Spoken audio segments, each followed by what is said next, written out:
with Shaky Cats and Kittens. I am Rob Lee, and this is an interview. We're here at BlurCon 2021. I almost said 2020. Oh yeah, and that would have been fucked up. Last year was a blur. Yeah, not a blur. So I want to welcome the talented Roxxy Haze, comedian, cosplayer, occasional rapper. Work's been featured in a bunch of places, including BuzzFeed, VH1, Billboard, all of that good stuff. So thank you for joining us. Yeah, of course, man. Black people, always. You got weapons with you? Yeah, I brought. So here's what happened. We want the honest truth. Yeah, sure, so please. I was gonna do my fan cosplay, but then I left a whole lot of stuff at home. Cause is this PG? This is real. This is real. Yeah, I've been high as fuck, and I just moved to LA, and I work with All Def Cannabis. Yeah. And so I just been high as fuck, and I forgot to pack a lot of shit, including regular clothes. I packed sleep clothes and cosplay. I don't have any regular, just go outside clothes. So I went to Party City to get these socks, and I was like, you know what? Other weapons. Because why not? You're better than me. I'm only coming from Baltimore. And I went into my bag, and I was like, I have a shirt with an unfortunate stain on it. I can't wear that. I would just be wearing the same thing I had on yesterday. That's fine. No one. Hey. I mean, they'll be all right. So I want to welcome you back, because it's been a year, as we touched on earlier, that no one has done pretty much any conventions, right? Yo, man. So how's it been like coming back? Because ultimately, what we want to kind of get out of some of these interviews is how the absence makes the heart grow fonder, right? Mm-hmm. So how's it been being away from it for the last year at the way that it normally was? They did some of these online conventions, and those didn't work as well. Yeah. But being around your people, man, it's weird for me for two reasons. It's great and weird for me for two reasons. So a year and a half ago, I've been doing social media for a while, but within this last year, my stuff really started to grow really big. So now I'm coming as a guest. Yeah. I've been at cons, and people know me, they say hi, they say what's up, but now people are coming up, somebody almost was crying yesterday, that's yo, and I was like, it's been 3 or 4 times where somebody's like, oh my god, and I'm like, oh my god, what, who? I'm thinking somebody's behind, and they're talking about me. That shit is weird. It's good weird, but I'm still who are y'all talking about? And they're talking about me. So that's weird that I did the show yesterday. And I haven't really been on stand up because Rona. Yeah. But that was one of the this is the biggest live show that I've done since 2019. So to come out, and it's my fans, it's people that fuck with me. Yeah. And that was great. That was one of the best shows I've ever done in my life. It was just amazing. So I don't miss the stinky sweat of everybody. I don't miss the heat. It's really hot. we call it we grade it based on the type of event. Does it smell like a wrestling show, or does it smell like a convention? And that's the thing. And also going back to that thing you were touching on, kind of being a person that was here as a goer, now coming as a guest. And when we went over the table looking for you, it's oh yeah, she's over there shaking ass in an Adventure Time setup. So just look out for that. Yo, I'm sorry. So I had to have one of my friends here today, because I was I keep getting up, and I need somebody here to help me, because I this is my first time just sitting at this table, and I didn't know that you're just supposed to be at the table, because people come up and take pictures and want to talk and stuff, and I was like, oh, okay. I was looking for Jake. I was looking for something that was just stretching. I was like, yo, what's happening here? I definitely was shaking ass a lot. Well, there's always a reason to shake ass. So being that this is a first in this kind of capacity, what have you missed from the previous iterations of conventions you've gone to, and for this particular one, what are you looking forward to? Well, I'll start with looking forward to the fact this is my first time coming to BlurCon. Just so many black people. I was supposed to come 2019, I didn't get to, and then it closed 2020. So just to be around black people, I will say, and being all honest, this is the least stinkiest con. Where's the camera? This is the least stinkiest con. We don't stink. It smells like sweat. It's hot. Yeah. But it's not smelly. Nobody in here is smelly. Yeah, legit. Nah, bro, we don't do that here. Not today. We don't do that here. We do not do that here. So no, it hasn't been stinky. It's been cool. Just it feels like a big ass family reunion. Like, I know it's Yeah. people beefing here or whatever. Anytime people get together, calm beef is hilarious. Blur smoke. Yo, blur smoke is so funny because I'm like, what are y'all beefing over? Like, yo, like, yeah, it's like, hey, relax, 'cause you didn't make that. Take It's that not your bullshit show. off. Yo, like, so, and just people apparently had beef before, Yeah. like dating people. Like, now that I'm like popping, Yeah. people be telling me all the business. So like, yeah, he fucking my boyfriend, she fucking my. And I'm like, oh shit, that's the boyfriend from yesterday. And so like, I just get to see it. What was the other thing? You said what I missed? Yeah, would you miss like from maybe previous conventions or even like seeing the social media around it because you said this was your first for BlurCon?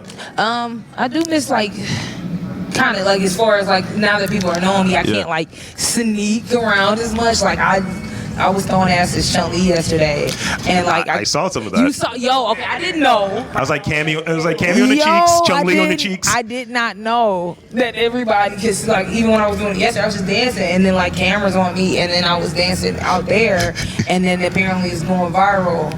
I was just like, Yo, yeah, it's a TikTok. Yeah. It was a TikTok, and somebody said, "It's like, yo, ain't this you?" like- And I'm like, oh, like anonymity gone. Yeah, like it's done. It's done. It's like, no, that's Roxxy Haze. So, but I'm still not famous enough to where like I can't do shit. So I'm not acting like that. But like here around black nerds, I'm known, and they like that's her. I'll put it this way: my first year going was 2019, and the whole story. We were on an elevator coming down, and somebody offered us Hennessy on the elevator, and I was like, "Yo, I got offered Henny elevator, elevator Henny." This is my people. Yeah, I was like, "This is like an HBCU reunion with nerds. This is fire." I love it. Yeah. Like other cons are gonna have to step it up. Like I don't think it's gonna compare. I've never been to a con that had a barbershop. Yo, when I saw the barbershop, I saw it when I came in. Yeah. I was like, yo, we good. I came in and they played Put It In My Mouth. Yo, I was like, these my people. Is this Akinelli? Yo, where am I? So Home. So you have those slashes, right? You've worked in a bunch of different areas. What is like your main thing, like that first love? Is it comedy? Is it It's music? writing, actually. It's actually writing. So like I've been writing for like a long time. Like even as a kid, I won awards. So like writing kind of stemmed everything. So like because I write so much, I do stand up, I do music. So like right now, music is actually becoming my favorite. Yeah. Like I got another mixtape coming out. I don't know if y'all came to the show yesterday, but like after the show, I'm about to get off stage and then dude played my song. And I've never heard my song like live like that. So like I'm about to leave and I was like, yo shit, that's me. That's me. So I did like a little mini concert with just the one song and so some people in here was vibing. And I was like, yo, that's really cool that I get to like do all of these different things. Like it was dope. It was dope. But yeah, definitely writing's my first love. I think I love writing so much because it's one of the things like I can do it anywhere. Yeah. Like I don't need anything really. I need a piece of paper and a pen or just my phone to write. Like I don't have to have an audience. I don't need anything else. And that's one of those things that's like transferable, as you're alluding to. Like, oh, I can do this. I can move that here, and you know that's huge. I mean, I marked out when what was it, Sailor Boom, what have you? They were doing their thing, and fucking some Baltimore club music came. I was like, fuck yeah, let's get it, let's go. Let's get it.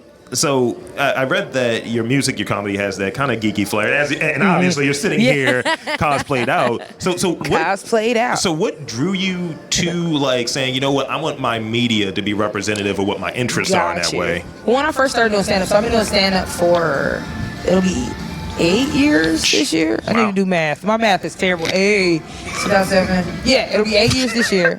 I've been doing social media for like 10 years. Yeah. So my social media kind of started, I was doing rants about movies and TV. My stand-up started off kind of generic, so, you know, whatever, talking about what everybody else was talking about. And then I actually quit both. Yeah. Like I kind of got to that point, I was like, I've been working really hard for some years and nobody's really fucking with it. I think I was doing stand-up for 3 years and nobody booked me. Like not even for a free show. Yeah. Like they was not fucking with me. And so like when I decided to come back, it was actually my dad. He was like, yeah, you know, you're good at it, just try. And I decided to come back like, yo, I don't give a fuck. I want to talk about what's funny to me. Yeah. And this is what's funny to me. Like, this is what's interesting to me. So once I started that's when I noticed, like, not only my stuff started, like, taking off and resonating with people, but just, like, I wanted to do it more. Like, I was happier doing it. And then it's where we're at. Like, I didn't even know nerdcore was a thing. Like, I was already kind of rapping, but I wasn't, like, deep in it. And then I started rapping. My producer, his name's Gilla. Shout out to Gilla. He is a nerdcore rapper, too. Yeah. So, like, just kind of I'm getting into that world more. I'm happy. Like, I'm really happy. Like, I really like to, like, get to dress up and, like, hug people and, like, do this shit. I mean, I think when you listen to something and someone has a line in there, because like rappers, they come off like, oh, I'm cool and all of that, and it's like, y'all nerds. Yeah, y'all nerds, you know. You hear something in there, like, I just did a little rapping at one point. I remember I was like, I kicked a line to some guy, and I was like, Black Attire, Head, Fire, Bam Bam Bigelow, and he was like, is that a wrestling reference? I was like, it is. I was like, you're a wrestling fan. He was just like, you're a nerd. I was like, let's get it. Let's go. So, in the last thing I want to say, last question I want to ask. So, as far as like conventions or what have you, what would you tell the people that are on the fence of like, yo, I don't know about this whole BlurCon thing or what have you? Man, what has your experience been like so far? If you are black, come. Other people. I'm saying this as I'm not a representative. With a weapon in hand, by the way. Yeah, I'm not a representative of BlurCon. I'm not saying that's what they're saying. What I'm saying is, if you are black, please come. Like, it's just cool to be around your people. When you see your people, like, I've been to cons and it's primarily other people, alabaster people. Yo, they be looking at you crazy. Like, you know what I'm saying? Like, if I would have just started popping pussy as Chun-Li yesterday, you might have to beat that popping pussy. Let me say it again. Let's echo that.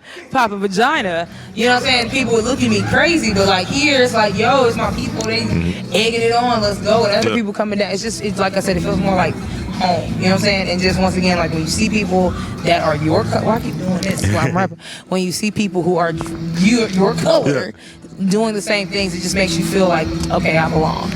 I think you were doing the thing like, yo, D, give me some crowd participation. Yo, like, yeah, feel me, people. But I mean, I just feel like we've all felt like outsiders. Yes. So to come to a place and not feel like an outsider is just great, because we don't get that all the time. Like, as black people, just period, we don't get to feel comfortable. We don't get to feel safe in spaces. Absolutely. And here we do. And that's big. Inclusivity is a big thing, and just being able to spread the word, the gospel of it's for everyone. Fandom, cosplay, all of that stuff is for everyone. Legit. And you know, we're all the same. We have a little bit more flair and flavor. Yeah, we cooler. We got seasoning. You know what I'm saying? Our cosplay has seasoning. It does. So thank you so much for coming on. Y'all. This has been great.